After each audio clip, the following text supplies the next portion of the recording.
Your talks I heard you discuss on how right now we're more like stop signals, like a go stop in terms of like what we can regulate in the brain, and eventually we're gonna have the point where there's like we can see the different cells, etc. What do you think is the limiting factor on differentiating cells and action electrode types in the brain? Is it channels? Is it a sensor? Like our sensors aren't strong enough, etc. Yeah, for sure. I think a big part. So I think there's multiple layers to it, right? So Hmm. so right now it's a question of channels, So a lot of our probes, deep brain stimulation, as an example, they have 16 channels, and you're trying to almost like play a piano symphony, wearing gloves or even like using your forearms or something like this. And there's only so refined or so good that you can do that even if you're really good. So more channels does allow that, like kind of more being able to hit individual notes and not hit the other ones, hit the right notes and not hit the wrong Hmm. notes. So I think that's kind of where we're at right now. But there's also the question of cell types. So there are excitatory neurons, inhibitory neurons, and like hundreds of different other neurons. I had a podcast episode with a retinal expert, and he's saying, like, there's dozens of types of the actual neurons in the retina. And I think he was saying, I think we're going to find out that it's the same way in the brain. So there might be like 12 different types, or 15 different types of actual neurons.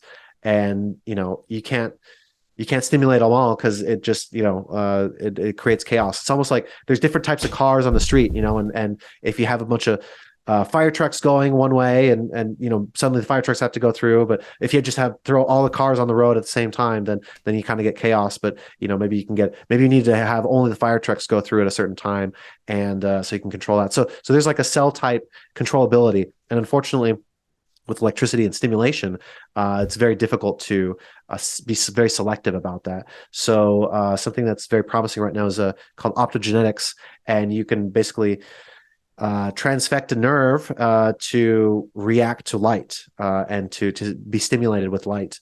And you can be specific about which types of neurons get this too. So excitatory, or you get the fire truck neuron only responding to green light, and another one to red light.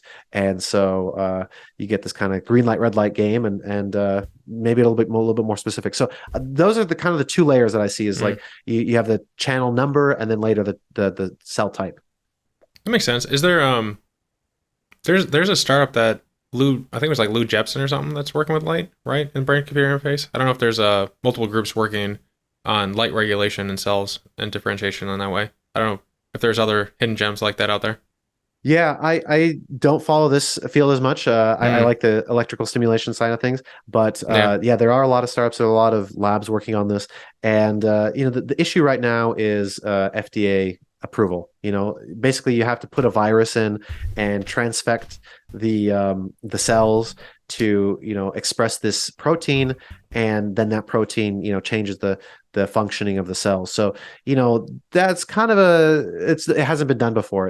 This kind of thing hasn't been approved before by the FDA, and it's kind of a big ask. And if you were to try to sell that to the average person on the street or in a clinic or something like this, then they might be quite skeptical about it. So I think that's the big hurdle at this point.